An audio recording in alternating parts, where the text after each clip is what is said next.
ధనుర్బాణధర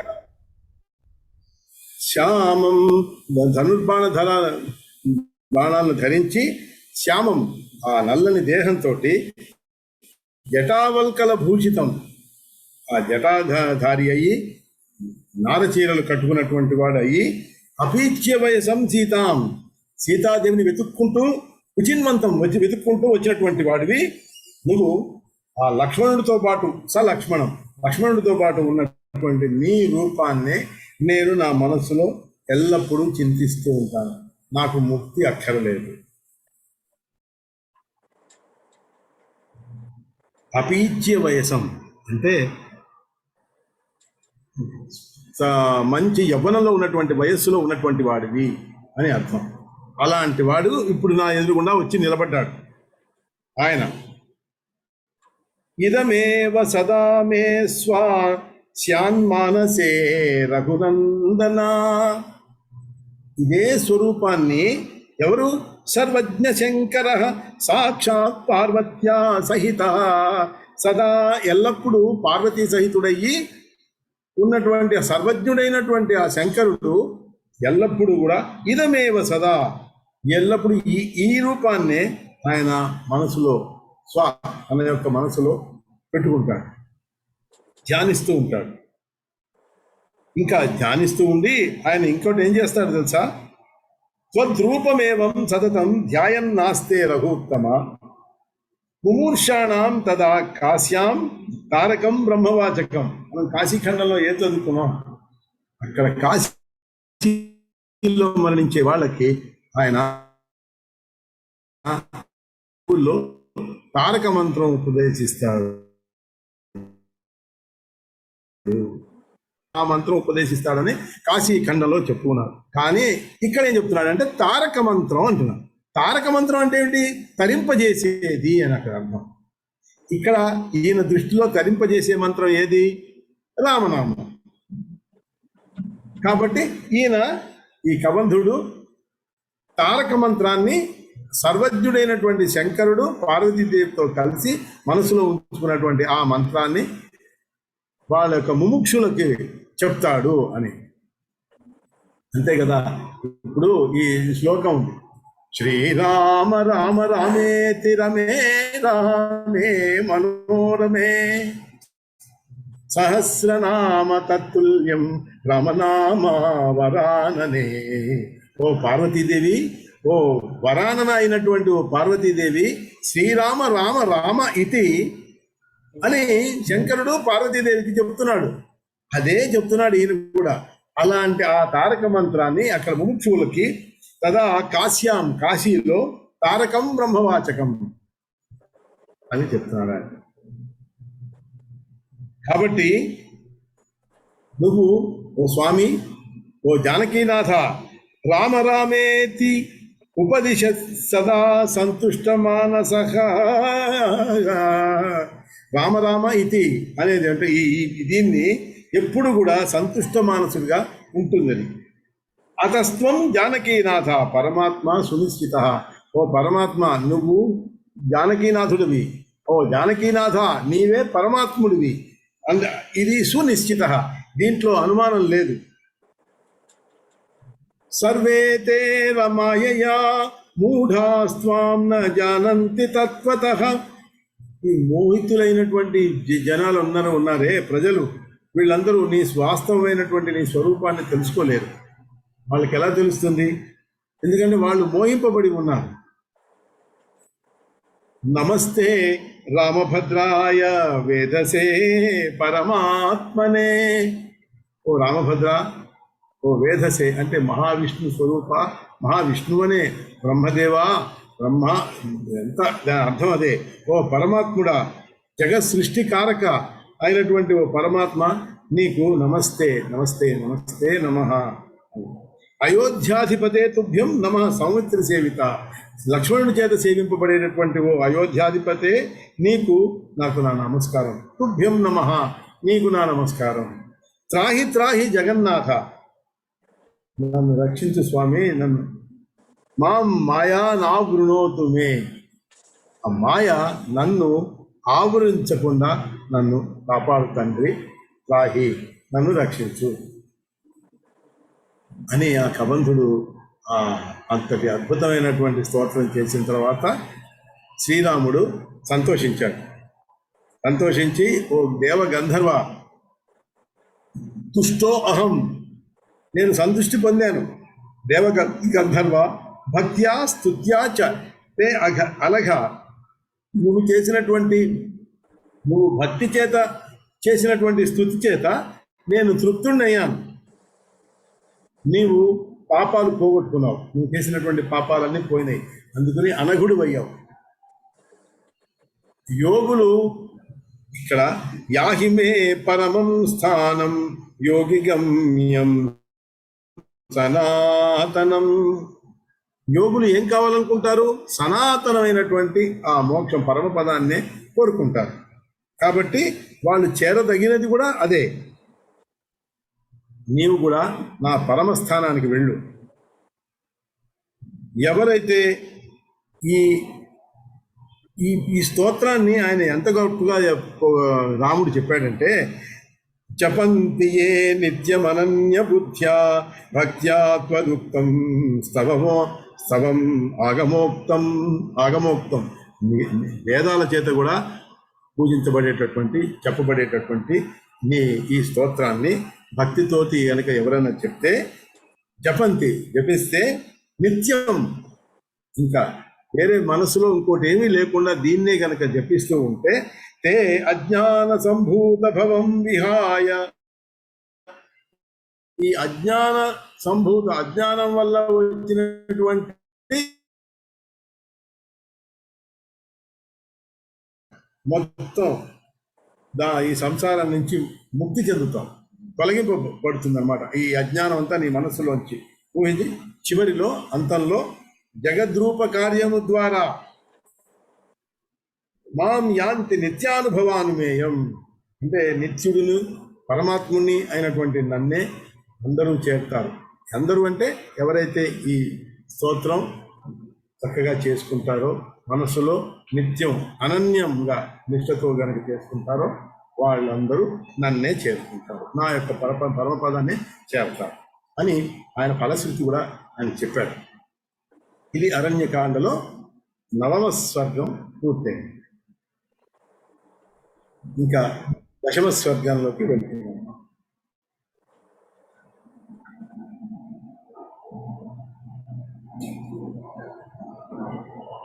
ఇక ఈ పార్వతీదేవితో మహాదేవుడు మళ్ళీ చెప్తున్నాడు, ఈ రాముడి వల్ల ఈ వరాలు పొంది ఈ పరమపదానికి పోతున్నటువంటి గంధర్వుడు, ఆ కబంధుడు రాముడితో ఇట్లా అన్నాడు, నీకు నేను నీ భార్య ఎక్కడ దొరుకుతుందో నీకు నేను చెప్తానని చెప్పాను కదా, ఆ మాటకి నేను ఇప్పుడు చెప్తున్నాను. నువ్వు కొంచెం ముందుకు వెళితే శబరి యొక్క ఆశ్రమం ఉన్నది. అసలు నీ యొక్క పాద కమలముల యందు అత్యంత నిష్ట కలిగినటువంటి, భక్తి కలిగినటువంటి ఆమె, భక్తి మార్గంలో అంతకంటే ఆవిడ కంటే గొప్పవాళ్ళు ఇంకెవరూ లేరు. అట్లా ఆవిడ దగ్గరికి వెళితే నీకు ఆవిడ సర్వం చెప్తుంది. కాబట్టి నీకు తెలుసుకునేవలసినటువంటి మార్గం అది అని చెప్పింది. లబ్ధ్వావరం స గంధర్వ ప్రయాస్యన్ రామమబ్రవీత్ శబర్యాస్తే పురోభాగే ఆశ్రమే రఘునందన భక్త్యా త్వత్పాదకమలే భక్తి మార్గ విశారదా తాం ప్రయాహి మహాభాగ సర్వం తే కథయిష్యతి అంత చెప్తుంది. ఇత్యుక్త్వా ప్రయయౌ సోపి విమాననార్కవర్చసా విష్ణోపదం రామనామ స్మరణే ఫలమీదృశం. ఈ రామనామస్మరణ వలన వచ్చినటువంటి ఫలితం వలన అదే విమానే అర్క సదృశం, అర్కవర్చస అంటే అర్కుడైన సూర్యుడితో తేజస్సుతో సమానమైనటువంటి ఆ విమానం వచ్చిందిట. వచ్చి దాంట్లో ఈయన విమానంలో ఎక్కి ఆయన పరమపదానికి, విష్ణు పదానికి చేరుకున్నాడు. ఇక్కడ ఈయన అసలు విష్ణువు, ఈయన పాదచారి అయి ఈ అరణ్యంలో శబరి ఆశ్రమానికి వెళ్తున్నాడు. అక్కడ ఈయన చేత రక్షింపబడినటువంటి ఆ కబంధుడు హాయిగా విమానం ఎక్కి పరమపదానికి విష్ణు పదానికి వెళ్తున్నాడు. ఇది చూడండి తమాషా. ఇక్కడ దీంట్లో గొప్పది ఏమిటి? దీని ఎందువలన ఇది జరిగింది? ఇట్లా రామనామ మహిమ వలన ఇలా జరిగింది. రామనామ మహిమ వలన వాడేమో అంతటి రాక్షసులు కూడా ఆయన ఆ విమానం ఎక్కేసి పరమపదానికి విష్ణు పదానికి చేరుకున్నాడు. ఇక్కడ ఈయన పని ఇంకా పూర్తి అవ్వలేదు కదా, కాబట్టి శబరిని వెతుక్కుంటూ ఈయన ముందుకు వెళ్ళాడు నడిచి. త్యక్వా తద్విపినం ఘోరం సింహవ్యాఘ్రాదిదూషితం శనైరథాశ్రమపదం శబర్యా రఘునందనః. ఆ సింహములు, వ్యాఘ్రాలు వీటన్నిటితో కలిసి ఉన్నటువంటి ఆ వనం ఉందే, ఆ ఘోరమైనటువంటి అరణ్యం, దాన్ని దాటుకుంటూ నెమ్మదిగా వెళ్తున్నట్ట. ఈ శబరి యొక్క ఆశ్రమం ఎక్కడుందని వెతుకుంటూ వెళ్ళాడు. శబరి రామమాలోక్య లక్ష్మణేన సమన్వితం. శబరి చూసింది, ఆహా, లక్ష్మణుడితో కలిసి వస్తున్నటువంటి శ్రీరామచంద్రుడిని శబరి గమనించింది. రామం ఆలోక్య లక్ష్మణేన సమన్వితం ఆయాంతమారాధరేషేణ ప్రత్యుత్థాయ చిరేణ సా. వెంటనే లేస్తున్నది ఈయన కోసమే కాబట్టి ఎంతో హర్షంతో, ఆనందంతో లేచి వెళ్ళి ఆయన యొక్క పాదాల మీద వాలిపోయింది. ఆనందంతో కళ్ళలో నీళ్లు నిండిపోయినాయి. వేసి అక్కడ ఉన్నటువంటి పీఠం లాంటి ఆసనాలు ఆయనకు వేసింది. పతిత్వా పాదయోరగ్రే హర్షపూర్ణాశ్రులోచన స్వాగతేనాభినంద్యాత స్వ ఆసనే సంశయవేశయత్. ఆసనాలు వాళ్ళకి వేసింది. రామలక్ష్మణయో సమ్యక్ పాదౌ ప్రక్షాళ్య భక్తితః. రామలక్ష్మణుల యొక్క పాదాల్ని ప్రక్షాళన చేసింది భక్తితోటి. తజ్జలేనా అభిషిచ్యాంగమ అథార్యాధిభిరావృతా. అర్ఘ్యం, పాద్యం ఇవన్నీ ఇచ్చి ఆ పాదాలని ప్రోక్షించినటువంటి అభిషేకించేసినటువంటి నీళ్ళని, జలాల్ని నెత్తి మీద చల్లుకుంది. మిత్రిం సపర్యయా సంగృహీతాని దివ్యాని రామార్థం శబరీముదా. ఆ సపర్యలతోటి ఆ లక్ష్మణ సహితుడైనటువంటి రాముణ్ణి పూజించి, రాముని కోసమే తను సంతోషంగా ఎత్తి తీసుకొచ్చినటువంటి ఫలాలు దివ్యమైనటువంటివి, అమృతోపమాయమైనటువంటివి, అలాంటి ఫలాల్ని రాముడికి ఇచ్చింది. ఆయన పాదాలకి సుగంధ పుష్పాలతోటి అభిషేకం చేసింది, చల్లింది. అనులేపనాలంటే మంచి సుగంధ ద్రవ్యాలతోటి ఆయన కాళ్ళ మీద పూసింది, అర్చించింది. కృతాతిథ్యం రఘుశ్రేష్టముపవిష్ట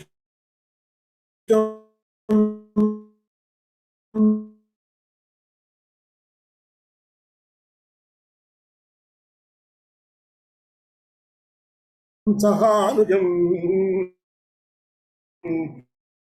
శబరి భక్తి సంపన్న. అత్రాశ్రమే రఘుశ్రేష్ఠ గురవో మే మహర్షయః స్థితా సుశూషణం తేషాం కుర్వతి సముపస్థిత. ఈ ఆశ్రమంలో నేనున్నానే, ఈ ఆశ్రమంలో ఒకప్పుడు అత్యంత మహిమాన్వితులైనటువంటి, మహా తపస్సంపన్నులైనటువంటి, మహాభక్తిపరులైనటువంటి మహారుషులు ఇక్కడ ఉండేవారు. ఎంతోమంది ఆచార్యులు, గురువులు ఇక్కడ నివసించి ఉన్నారు. వాళ్ళకి శుశ్రూష చేస్తూ నేను ఉండేవాదాన్ని. ఇట్లా వేలాది సంవత్సరాలు గడిచినాయి. మహారుషులు వస్తున్నారు, వెళ్ళిపోతున్నారు. వాళ్ళు బ్రహ్మపదానికి వాళ్ళు వెళ్ళిపోతూ వాళ్ళు నాకు చెప్పారు, గమిష్యంతో అబ్రవున్మాం త్వం వసాత్రైవ సమాహిత. నువ్వు ఇక్కడే ఉండు, నువ్వు ఇక్కడ నువ్వు ఏకాగ్ర చిత్తంతో రాముడిని నువ్వు భజిస్తూ ఉండు. ఆయన పరమాత్మ, ఆయన సనాతనుడు. రాక్షసులని వధించడం కోసం, ఋషులని రక్షించడం కోసం దశరథ పుత్రుడై రాముడిగా అవతరించి ఉన్నాడు. ఆయన వస్తాడు, నువ్వు ఎక్కడికి వెళ్ళకు, నువ్వు ఇక్కడే ఉండు అని చెప్పాడు. రామో దాశరథిర్యాత పరమాత్మా సనాతన రాక్షసానాం వధార్థాయ ఋషీణాం రక్షణాయ చ. ఈ ఋషుల్ని రక్షించడం కోసం ఆయన వస్తున్నాడు. ఆగమిష్యతి ఆయన వస్తున్నాడు. ఏకాగ్ర ధ్యాన నిష్ఠ స్థిరాభవ. ఏకాగ్ర ధ్యాన నిష్ఠతోటి ఇక్కడే నువ్వు ఉండు. ఇదానీం చిత్రకూటాత్ రావాశ్రమే వసతి ప్రభు. ఆయన వచ్చే వరకు నీ శరీరాన్ని ఎలాగోలాగా నువ్వు కాపాడుకుంటూ ఉండు. నువ్వు ఓపిక అయిపోయిందని ఇంకా నువ్వు ప్రాణాలు వదిలేస్తే నువ్వు రాముడిని చూడలేవు. కాబట్టి నువ్వు ఎలాగైనా సరే నీ యొక్క శరీరాన్ని నువ్వు కాపాడుకుంటూ ఉండు. ఇంకా అది అయిపోయిన తర్వాత ఇదానీం చిత్రకూటాత్ రావ ఆశ్రమే వసతి ప్రభు. ఇక్కడ ఉన్నావు కదా, యావదాగమనం తస్య తావద్రక్ష కలేవరం. అప్పటిదాకా నీ యొక్క కలేవరాన్ని, నీ శరీరాన్ని రక్షించుకుంటూ ఉండు. దృష్ట్వైవ రాఘవం. ఆయన చూడగానే దగ్ధ్వా దేహం యాస్యసి తత్పదం. ఆయన చూసిన తర్వాత నీ యొక్క శరీరాన్ని నువ్వు దగ్ధం చేసుకో, ఆ పరమపదాన్ని నువ్వు పొందుతూ ఉంటావు అని వాళ్ళు చెప్పారు. నాకు ఆ మహర్షులందరూ నాకు ఇలా చెప్పారు. తథైవాకరవం రామ త్వధ్యానైక పరాయణ. నిన్నే ధ్యానిస్తూ అదే ఏక ధ్యాన పరాయణురాలిగా నేను ఇక్కడ ఉన్నాను. ప్రతీక్షాగమనం తే అద్య సఫలం గురు భాషితం. గురువులు చెప్పినటువంటి మాట సఫలమైంది. చూడండి, నేను ప్రతీక్ష చేస్తూ ఉన్నాను నీ యొక్క ఆగమనం కోసం. నువ్వు వచ్చావు. గురువులు చెప్పారు, ఎలా చెప్పారో అలాగే నువ్వు వచ్చావు. తవ సందర్శనం రామ గురూణామపి నహి యోషిన్ మూఢా ప్రవ్యయాత్మన్ హీన జాతి సముద్భవ. నేను స్త్రీని, యోషి, మూఢురాల్ని, అప్రమేయాత్ముడైనటువంటి నిన్ను హీనజాతి సముద్భవన అంటే నేను శబరి అంటే ఆటవిక స్త్రీ. అలాంటి నేను హీనజాతిలో పుట్టిన దాన్ని నేను నీ దగ్గరికి నేను చూడడానికి ఎంత అదృష్టం నాకు లభించింది. నీవు అప్రమేయాత్ముడు, సామాన్యుడివి కాదు. నీ దర్శనం మా గురువులకి కూడా లభించలేదు, నాకు లభించింది. ఇంత హీనజాతి స్త్రీ అయినా కూడా సరే నాకు లభించింది. తవ దాసస్య దాసానాం శత సంఖ్యోత్తరస్య వా. ఏమిటి తవ దాసస్య దాసానాం, నీ యొక్క దాసులకి దాసులైనటువంటి వాళ్ళకి శత సంఖ్యోత్తర, అట్లా 100 మంది దాసులకి ఉన్నారు కూడా. దాంట్లో కూడా వాళ్ళకి కూడా నేను దాసీత్వేన అధికారం వస్తే వాళ్ళకి నేను దాసీత్వం కూడా నేను చేసే అధికారం నాకు లేదు. అట్లాంటి నాకు కుత సాక్షాత్ అయ్యి నీవే వచ్చావయ్యా, నీవు నా కోసం వచ్చావు. రామ మనోవాక్కులకు అందనటువంటి వాడివి నీవు. అలాంటి నిన్ను ఎలా చూడగలిగాను? కథం రామాద్యమే దృష్ట. ఎట్లా చూడగలిగాను నిన్ను? మనోవాగోచర. నిన్ను మనస్సు కానీ వాక్కు కానీ నిన్ను చూడలేదు. అట్లాంటి వాడివి. స్తోతుం న జానే దేవేశ కిం కరోమి ప్రసీదమే. నిన్ను స్తోత్రం చేయటం కూడా నాకు చేతగాదు. అలాంటి నన్ను నువ్వు ఎలా చూసి నేను నిన్ను ఎలా చూశానో, ఓ దేవేశ అనుగ్రహించు స్వామి, నువ్వు అనుగ్రహించు అని అంటాడు. నన్ను నేను ఏం చేయగలను నేను అంటాడు. అప్పుడు రాముడు ఇట్లా అన్నాడు,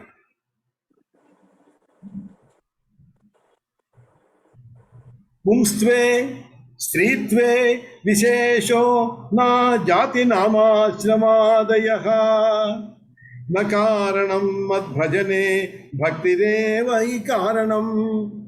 పురుషుడు కానీ స్త్రీ అని కానీ జాతి అని కానీ, ఈ జాతి కానీ, ఆ జాతి కానీ, ఈ నామభేదాలు లేవు, ఆశ్రమాది భేదాలు లేవు. నాకు నా యొక్క భజనకి నన్ను కీర్తించడం కోసం ఇవి ఏవి కావు, ఇవేమి కారణాలు కానే కావు. దానికి ఒక్కటే ఉన్నది, అదేమిటయా? నన్ను పూజించడానికి భక్తి ఒకటే కారణం. నా యొక్క భక్తి, నా మీద భక్తి కనుక విముఖత్వం ఉంటే, అంటే నాకు మీద నీకు భక్తి లేకపోతే, వాళ్ళు యజ్ఞదాన తపస్సుల వలన ఏమీ లాభం లేదు, వేదాధ్యయనాది కర్మల వలన కూడా నన్ను దర్శింపలేదు. అందువలన ఓ తల్లి, భక్తిని పొందడానికి గల సాధనాల్ని నేను నీకు సంక్షేపంగా చెప్తాను అని రాముడు అంటున్నాడు. అవి నవవిధ భక్తి మార్గాలు ఉన్నాయి కదా, అవే ఆయన చెప్పిన పద్ధతిలో ఆయన చెప్పాడు. మొదటిది ఏంటి? సత్పురుషులతోటి సాంగత్యం. రెండవది నా జన్మ కర్మల యొక్క కథాగానం. నా అనంత కళ్యాణ గుణగణాలని చర్చించుకోవడం మూడో సాధనం. నా ప్రవచన రూపములైనటువంటి శృతులు ఉన్నాయే, అవి కానీ, ఉపనిషత్తులు కానీ, గీతాది వాక్యాలు కానీ విశ్లేషించుకొనట నాలుగో సాధన. నాయందే ఈ బుద్ధిని ఉంచుకొని నిలిపి మాయకు లోనుగాక పుణ్యకార్యములందు ఆసక్తి కలిగి యమ నియమాదులను అనుష్ఠించుచు, అంటే ఇంద్రియాలన్నింటినీ కంట్రోల్గా పెట్టుకొని ఆచార్య ఉపాసన చేయటం, గురువులని వాళ్ళకి భక్తితో నమస్కరించి వాళ్ళని ఉపాసించటం, అది ఐదవ భక్తి సాధన. నన్ను అనునిత్యం నా పూజ ఎందే నిష్ట కలిగి ఉండటం, అది ఆరవ సాధన. ఇంకా సాంగోపాంగం అంటే అంగ ఉపాంగ, వేదాలకి అంగాలు ఉన్నాయి, ఆ అంగాలతోటి ఉపాంగాలతోటి కలిపి మంత్రోక్తంతో నన్ను గనక పూజ చేస్తే అది ఏడవ సాధన. ఇంకా ఎనిమిదవ సాధనం చూడండి ఎంత గొప్పదో. నా భక్తుల యందు నా యందు కన్నా ఎక్కువ అధికమైనటువంటి భక్తి భావం కలిగి ఉండటం. అంటే ఎలాంటిది ఇది? రాముడి కంటే రామభక్తుడి మీద ఎక్కువ ధ్యానం మనం ఉండటం అన్నమాట. అట్లా అది అలా భక్తిభావం కలగటం, సమస్త ప్రాణికోటిలో నా స్వరూపాన్నే దర్శించగలగటం, ప్రాపంచిక విషయాల్లో వైరాగ్యం కలిగి ఉండటం, శమధమాదులు కలిగి ఉండటం, ఇది నా యొక్క భక్తికి ఎనిమిదవ సాధన. ఇక తొమ్మిదవది నా యథార్థమైనటువంటి తత్వ విచారం, అంటే జ్ఞాన మార్గం. నేను ఎవరు, నేను ఏమిటి అనేది పూర్తిగా తెలుసుకోవడం, అది తొమ్మిదవది అన్నమాట. అది ఆ తత్వ విచారం ఉందే, అది నా తొమ్మిదవ సాధన. కానీ ఎవరికైనా కూడా ఇన్ని 9 సాధనాలు కనుక ఉంటే, అవి పశుపక్ష్యాదులలో, పురుషులలో కానీ, స్త్రీలలో కానీ, పశుపక్ష్యాదులలో కానీ ఎక్కడ జన్మ ఎత్తినా కూడా ఆ ప్రేమ స్వరూపమైనటువంటి భక్తి లభిస్తుంది. ఆ భక్తితోటే నన్ను చేర్తాను. కాబట్టి అది జరిగినప్పుడు ఆ జన్మలోనే ముక్తి కూడా లభిస్తుంది. దీనివల్ల ఏం చెప్పగలుగుతున్నాను నేను? రాముడు అంటున్నాడు, దీనివల్ల భక్తి ఒక్కటే అన్నిటికంటే గొప్పదైనటువంటి మార్గము నన్ను చేరటం కోసం. భక్తి మాత్రమే, అది నిశ్చయంగా ముక్తికి కారణమైనది భక్తి మాత్రమే. ఇప్పుడు మొదటి సాధనం గురించి చెప్పాను, ఏది? సత్సంగం. ఆ సత్సంగ సమాసం ఎవరికి లభిస్తుందో వాడికి క్రమక్రమంగా మిగిలిన అన్ని సాధనాలు లభించేస్తాయి. సత్సంగం ముందు చాలా ముఖ్యం. కాబట్టి మనం ఎప్పుడు కూడా సజ్జనులతోటే, వాళ్ళతోటే కలిసి ఉండడానికి మనం మన మనసుని మనం ప్రేరేపించుకోవాలి. దానివల్ల ముక్తి లభించి తీరుతుంది. ఇది నిస్సంశయం, దీనిలో అనుమానం ఏం లేదు. నీవు నా యందు అపరిమితమైనటువంటి భక్తి కలిగి ఉన్నావు కాబట్టి ఓ శబరి, ఇవన్నీ కూడా మొత్తం ఈ సాధనాలన్నీ నీలోకి వచ్చేసినాయి. అందువలననే నేనే నిన్ను చేరవచ్చాను అని శబరికి ఆ శ్రీరామచంద్రుడు చెప్పాడు. ఇంకా నా యొక్క ఈ దర్శనం వలన నీకు ముక్తి లభిస్తుంది, దాంట్లో అనుమానం ఏమాత్రం లేదు, సంశయం లేనే లేదు. నీకు తెలిసి ఉంటే ఇప్పుడు ఇప్పుడు అంటున్నాడు, ఇవన్నీ అయిపోయిన తర్వాత ఇంకా తను చెప్తున్నాడు. ఇప్పుడు కవంధుడు చెప్పాడు కదా, శబరి ద్వారా నీకు తెలుస్తుంది ఇవన్నీ.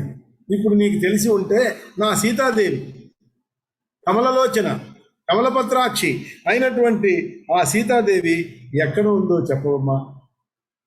ఆ ప్రియదర్శనురాలు, నా ప్రియురాలు అయినటువంటి ఆవిడ ఎవరి చేత అపహరింపబడిందో చెప్పు అని శబరిని ఆయన అడుగుతున్నారు.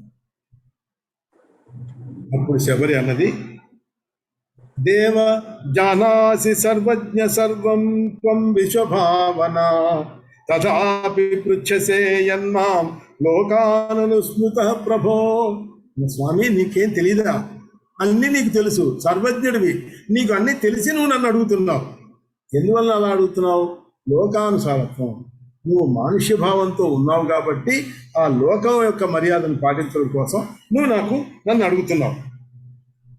అయినా సరే నువ్వు అడిగావు కాబట్టి ఇప్పుడు నేను చెప్తున్నాను. ఆవిడ తతో అహం అభిధాస్యామి సీతా యత్రాధునా స్థిత రావణేన హృతా సీత లంకాయాం వర్తతే అధునా. ఆవిడ రావణాసురుడైనటువంటి వాడి చేత అపహరింపబడి లంకలో ఉన్నది ఆవిడ. ఇంకా ఇక్కడ ఇతః సమీపే రామాస్తే పంపానామ సరోవరం. ఓ రామా, నేను ఇక్కడ పంపానామం అనే పంపా సరోవరం అనే ఒక సరోవరం ఉంది ఇక్కడికి దగ్గరలోనే. అక్కడ ఋష్యమూకగిరిర్నామ తత్ సమీపే మహానగ, మహాపర్వతం, ఆ ఋష్యమూకం అనేటువంటి ఆ పర్వతం అక్కడ ఉన్నది, దానికి సమీపంలోనే. చతుర్భిర్మంత్రిభిః సార్ధం సుగ్రీవో వానరాధిప. సుగ్రీవుడు అనేటువంటి వానరరాజుకి చతుర్భిర్మంత్రిభిః అంటే 4 మంత్రులతో సహా అతను అక్కడ ఉన్నాడు. భీత సదా యత్ర తిష్టత్యతుల విక్రమ. అతుల విక్రముడైనటువంటి వాడు, చాలా విక్రముడే, మహా పరాక్రమవంతుడే, కానీ భయపడి అక్కడే దాంట్లో తిష్ట అంటే అక్కడ ఉన్నాడు ఆయన. వాలినశ్చ భయాత్ భ్రాతు తదగం అగమ్యం ఋషేర్భయాత్. వాలినశ్చ భయాత్ భ్రాతుస్తద గమ్యం ఋషేర్భయాత్ అంటే ఈ వాలికి ఋషి యొక్క భయం వలన అక్కడికి రాలేడు కాబట్టి అక్కడ ఆ ఋష్యముఖంలో ఆయన ఉన్నాడు. వాలినస్తత్ర గచ్చత్వం తేన సఖ్యం కురు ప్రభో. వలన వాలి అక్కడికి రానేరాడు కాబట్టి అతను అక్కడ ఆ ఋషిముఖ పర్వతం మీద ఆయన ఉన్నాడు. నీకు కావలసినటువంటి కార్యం అంతా అతనే చేస్తాడు. సుగ్రీవేణ సర్వం తే కార్యం సంపాదయిష్యతి. అతని చేత, ఆ సుగ్రీవుడి చేత నువ్వు అన్ని పనులు నువ్వు చేసుకోగలిగినటువంటి వాడు, అతను చేసి పెడతాడు. అహం అగ్నిం ప్రవేక్ష్యామి తవాగ్రే రఘునందన. నేను ఇంకా అగ్ని ప్రవేశానికి నేను వెళ్తాను, నాకు అనుజ్ఞ ఇవ్వవలసినది అని ఆవిడ అడిగింది. ఆ శబరి, నీ యొక్క తవ అగ్రే, నీ యొక్క ముందే రఘునందన నేను అగ్ని ప్రవేశం చేయడానికి అనుమతించు అని. ముహూర్తం తిష్ట రాజేంద్ర యావద్దగ్ధ్వా కళేవరం యాస్యామి భగవన్ రామ తవ విష్ణో పరం పదం. ఇట్లా ఒక్క క్షణంలో రాముడి యొక్క అనుజ్ఞ తీసుకొని ఆవిడ తన యొక్క అగ్నిని, ఆ అగ్ని ప్రవేశించుకొని ఆ అగ్నిలో ఆవిడ ప్రవేశించింది. యావద్దగ్ధ్వా కళేవరం, తన శరీరం అలా క్షణకాలంలో ఆ సర్వ విధములైనటువంటి అవిద్యాకృతమైనటువంటి శరీరం ఇది. ఇట్లాంటి ఈ బంధనాలు, శరీర సంబంధం అంతా తెంచేసుకుని భస్మం చేసుకుని ఆ శబరి ఆ శ్రీరాముని యొక్క అనుగ్రహంతో అతి దుర్లభమైనటువంటి మోక్షాన్ని ఆవిడ పొందింది. రామ ప్రసాదాచ్చబరి మోక్షం ప్రాపా అతి దుర్లభం. కిం దుర్లభం జగన్నాథే శ్రీరామే భక్తవత్సలే ప్రసన్నే అధమ జన్మాపి శబరి ముక్తిమాపసా. జగన్నాథుడు భక్తివత్సలుడు శ్రీరాముడు కనుక నీ మీద ప్రసన్నుడైతే ఏది దుర్లభం? ఏ జాతిలో జన్మించినా సరే శబరి, నీచ జాతిలో జన్మించినా కూడా శబరి ముక్తినే పొందింది. అలాంటప్పుడు శ్రీరామ చింతన చేసేవాళ్ళు మంచి జాతిలో పుట్టారనుకోండి, పుణ్యాత్ములు బ్రాహ్మణులు ఇట్లాంటి ఉత్తమ కులంలో పుడితే ఇక వాళ్ళు ముక్తిని పొందుతారని వేరే చెప్పాలా? అక్కర్లేదు. శ్రీరాముడి యొక్క దాని అతని ముందు ఆయన అందరి భక్తి నిశ్చయంగా ముక్తిదాయకం. కాబట్టి ఈ శ్రీరాముని యందు ఉండేటటువంటి భక్తియే ముక్తి ప్రదాయని.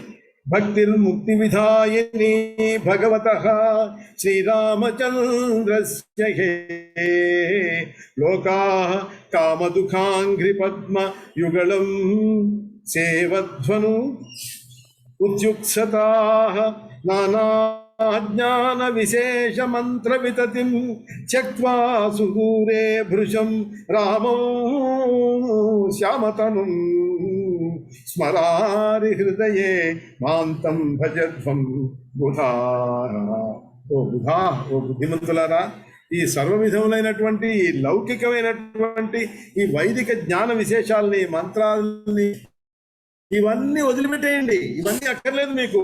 వీటన్నిటినీ దూరంగా వదిలిపెట్టేసి శంకరుని హృదయం ముందు ప్రకాశించేటటువంటి ఆ శ్యామలమైనటువంటి కోమలమైనటువంటి ఆ శరీరం కలిగినటువంటి ఆ శ్రీరామచంద్రుణ్ణి మీ యొక్క మనస్సులో ప్రతిష్ఠించుకొని భజించండి. జై శ్రీరామ్, జై శ్రీరామ్, జై శ్రీరామ్. దీంతో అరణ్యకాండ పూర్తయింది. మనం కిష్కింధాకాండకి రేపు ప్రవేశిద్దాం. శుభం భూయాత్. రాధానామం చెప్పుకుందాం.